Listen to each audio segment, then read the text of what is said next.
The station clock had stopped at 11:43. Henry Blackwood knew this because he checked it every morning when he arrived for his shift, and every evening when he locked the station doors. It had stopped 50 years ago, on the night the train was supposed to arrive. The night everything changed, though most people had forgotten why. But Henry remembered. Henry would always remember. He was the station master of Ashford Junction, a position that meant less and less with each passing year. Once, this had been a bustling hub where 3 rail lines met, where passengers transferred and freight was loaded, where the town's heartbeat was measured in the whistle of arriving trains. Now, only one line remained active, and even that saw just 4 trains a day, 2 in the morning, 2 in the evening. The rest of the time, Henry kept the station clean, maintained the old waiting room with its wooden benches and vintage advertisements, and waited, always waiting. Tonight was different, though. Tonight, fog had rolled in from the valley, thick and grey, swallowing the tracks until they disappeared into nothing just 20 yards from the platform. The air smelled of wet earth and rust, and something else, something Henry recognized but couldn't quite name. A smell from the past, from that night 50 years ago. He stood on the platform, his hands deep in the pockets of his station master's coat, and stared into the fog. The silence was profound, broken only by the occasional drip of condensation from the station roof and the distant call of a night bird. Then he heard it. A whistle, faint and far away, carried on the fog like a ghost's breath. Henry's heart began to race. He pulled out his pocket watch, a habit from the days when timing was everything in railroad work, and checked the time. 11:37 p.m. 6 minutes until the clock's frozen moment. 6 minutes until the anniversary of that night. The whistle came again. Closer now. Definitely closer. Henry walked to the edge of the platform, his boots clicking on the old concrete. He peered into the fog, his eyes straining to see what he knew couldn't possibly be there. No trains ran this late. The last evening train had passed hours ago. The tracks ahead were dark and empty, scheduled for maintenance tomorrow. But the whistle insisted otherwise. He could hear it clearly now. Not just the whistle, but the chuff of a steam engine, the rhythmic pounding of wheels on rails, the mechanical symphony of a locomotive in motion. A steam locomotive. But the line had been converted to diesel 40 years ago, and even the diesels didn't run at this hour. Henry backed away from the platform edge, his rational mind fighting against what his senses were telling him. This wasn't possible. He was tired, had been working too many late shifts to compensate for the town's inability to hire a replacement. He was imagining things. Then the light appeared. A single bright headlamp, cutting through the fog like a sword, growing brighter with each second. The sound of the engine swelled, filling the station, echoing off the walls in the empty waiting room and the stopped clock above. Henry could feel the vibration now, could feel the platform trembling beneath his feet as something massive approached through the impossible fog. The train burst into view. It was enormous, far larger than any locomotive Henry had seen in his 50 years of railroad work. Black as midnight, its body gleaming despite the fog, steam pouring from its stack in great white plumes. The headlamp blazed with an intensity that hurt to look at, and Henry had to shield his eyes as the engine rolled past him, wheels screaming against the rails, brakes engaging with a shriek of tortured metal. The train was stopping, here, at his station. The train that wasn't supposed to exist, that couldn't exist, was pulling into Ashford Junction right on schedule, 50 years late. Henry stood frozen as car after car rolled past. Passenger cars, their windows glowing with warm yellow light, their interiors obscured by condensation and shadows. He tried to count them, but lost track around 15. The train seemed endless, a serpent of steel and steam emerging from one wall of fog and disappearing into another. Finally, it stopped.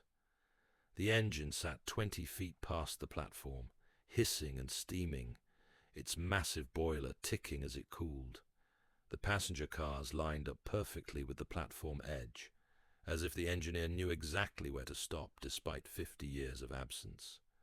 For a long moment, nothing happened. The train sat still and silent, except for the soft sounds of settling machinery. Henry stood at the platform's edge, his breath coming in short gasps, his hands trembling inside his pockets. Then the doors opened. Not with the pneumatic hiss of modern trains, but with the clunk and scrape of manual doors being pushed open from inside. One by one, down the length of the train, doors swung wide, spilling that warm yellow light out onto the platform, but no one emerged. Henry took a tentative step forward, then another. He reached the nearest open door and peered inside. The passenger car was decorated in a style he recognized from old photographs. Plush velvet seats, brass fixtures, wooden paneling. Everything was perfectly maintained, as if the train had left the station just moments ago rather than half a century. And sitting in the seats, visible in the lamplight, were people. They sat perfectly still, their hands folded in their laps, their eyes closed. Men in suits and hats, women in dresses with careful hairstyles, children pressed against windows, all of them motionless, as if sleeping or waiting for something. "Hello," Henry called out, his voice cracking. "Is anyone awake?" One of the figures stirred. An elderly man near the front of the car opened his eyes and looked directly at Henry. His face was kind but weary, lined with a tiredness that went deeper than mere physical exhaustion. "Station master," the man said, his voice surprisingly clear. "Is it time?" "Time for what?" Henry asked. "Time to arrive. We've been traveling for so long. Are we finally here?" Henry climbed into the car, the step creaking under his weight. Up close, he could see that the passengers weren't just sleeping. They were waiting with a patience that seemed almost inhuman. Their clothes were from 50 years ago, perfectly preserved, not aged or worn. "Where are you coming from?" Henry asked the elderly man. "Everywhere," the man replied.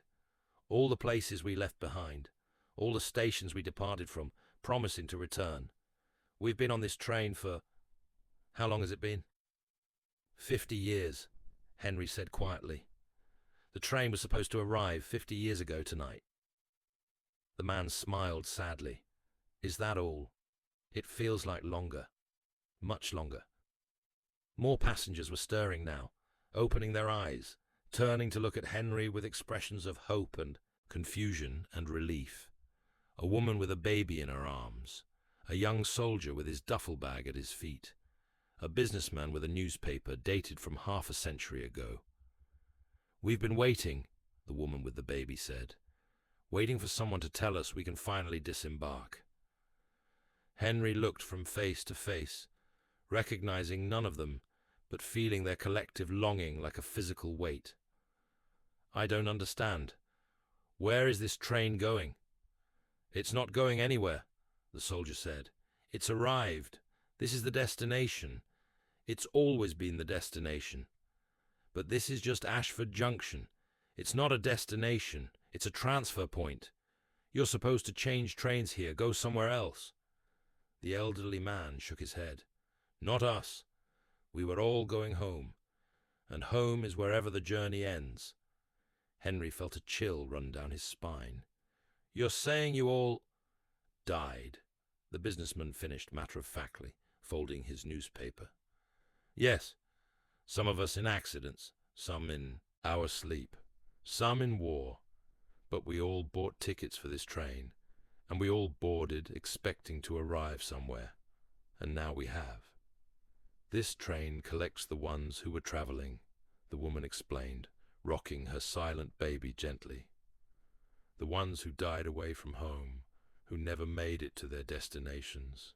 It gathers us all and brings us to the last station. And what happens here? Henry asked, though he thought he already knew. We say goodbye, the elderly man said, to the journey, to the waiting, to the life we left behind, and then we go on to wherever comes next. Henry backed toward the door, his mind reeling. This couldn't be real, couldn't be happening.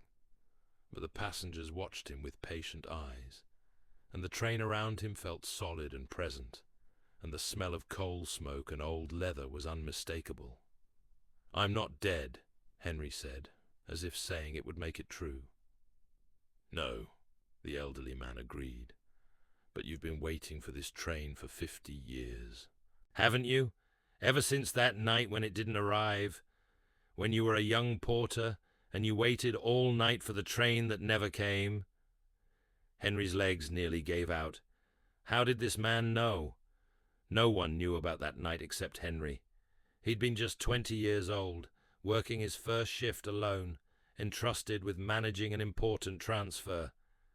The train had been scheduled to arrive at 11:43. He'd prepared everything perfectly, and then nothing. The train never came. No explanation, no communication, just silence. His supervisor had been furious. Henry had been demoted, had spent the next 50 years working his way back to station master, trying to prove that he hadn't somehow failed that night, trying to understand what had happened.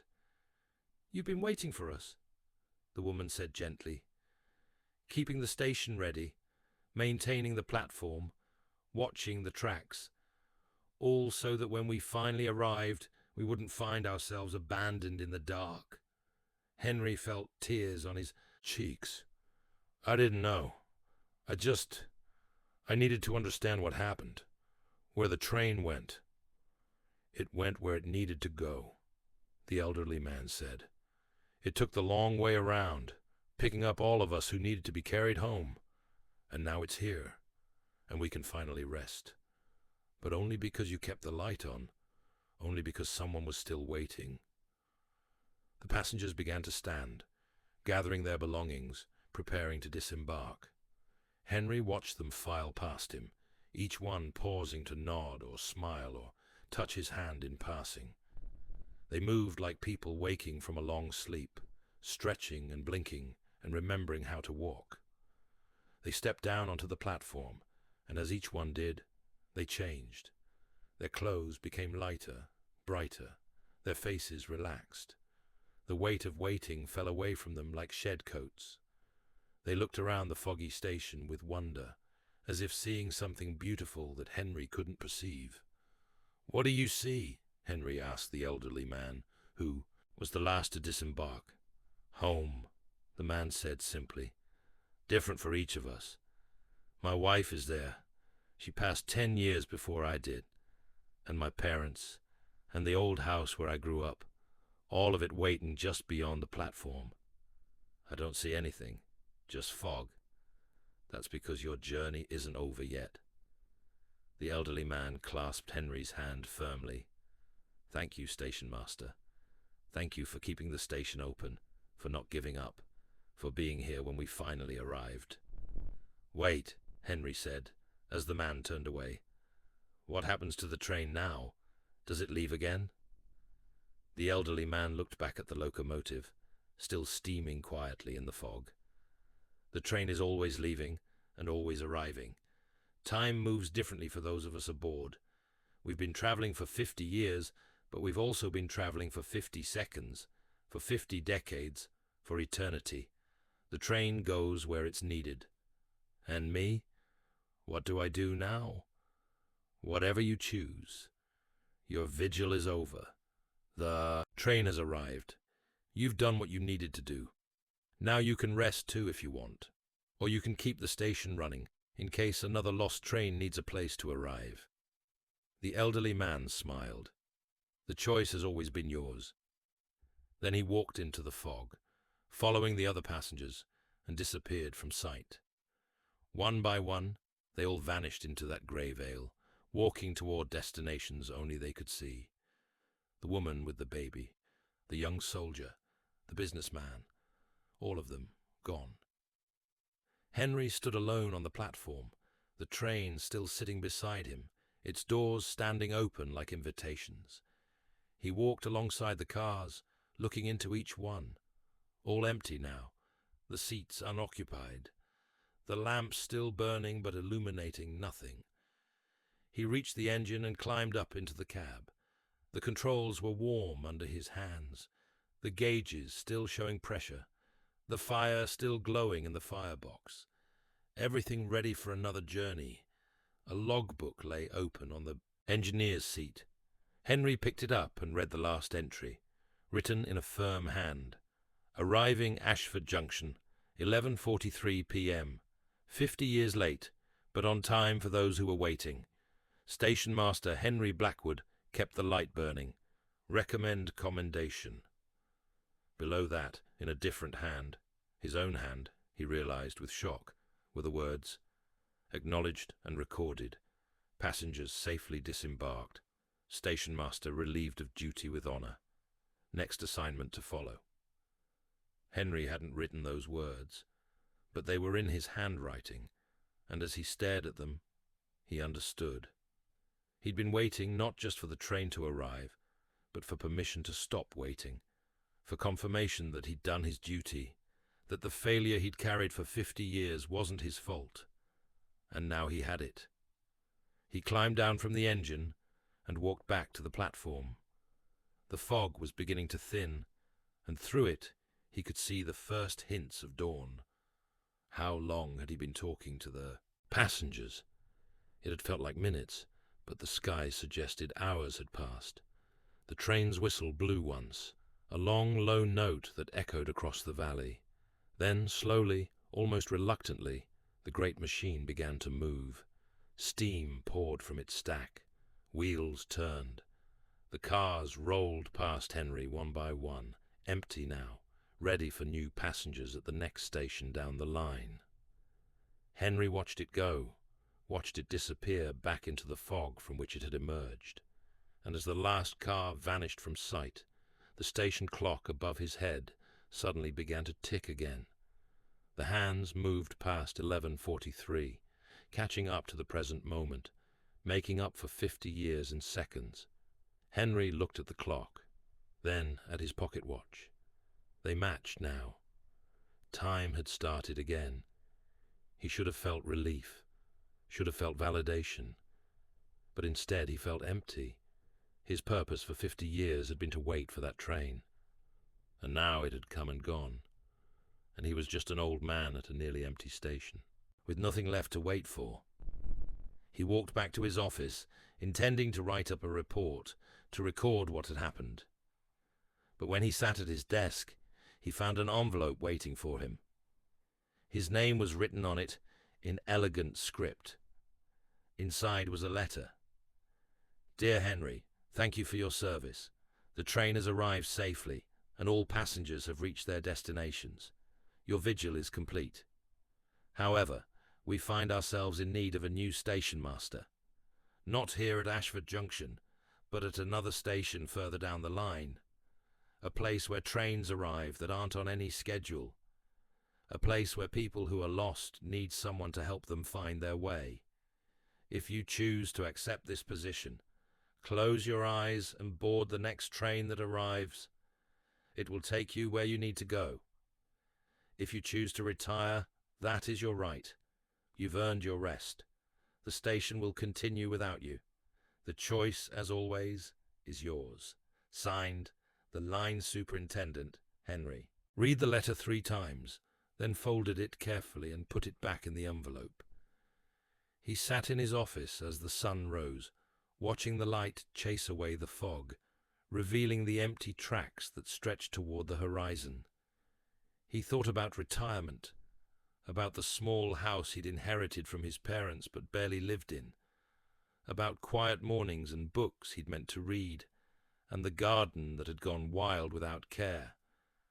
It sounded nice, peaceful, but it also sounded lonely. He'd spent 50 years waiting for a train. What was one more journey? Henry stood, put on his station master's coat, and locked the office door behind him. He walked out onto the platform just as a whistle sounded in the distance. Not the ghostly steam whistle of the night before, but the modern diesel horn of a scheduled train. But when it rounded the bend, Henry saw that it wasn't on the schedule at all. It was a train he didn't recognize, painted in colors that seemed to shift as it moved. Sometimes silver, sometimes gold, sometimes something in between. It pulled into the station and stopped. A door opened. An elderly woman in a conductor's uniform stepped out and smiled at him. "Station Master Blackwood," she said. "We've been expecting you. Your new post is ready." Henry climbed aboard without hesitation. The door closed behind him, and the train began to move. Through the windows, he saw Ashford Junction disappearing into the distance, the station he'd tended for 50 years. The clock that had finally started running again. The empty platform where a ghost train had arrived bearing passengers who needed someone to welcome them home. All of it fading away as the train carried him toward whatever came next. But Henry didn't look back. He was done with waiting, done with standing still while time moved around him.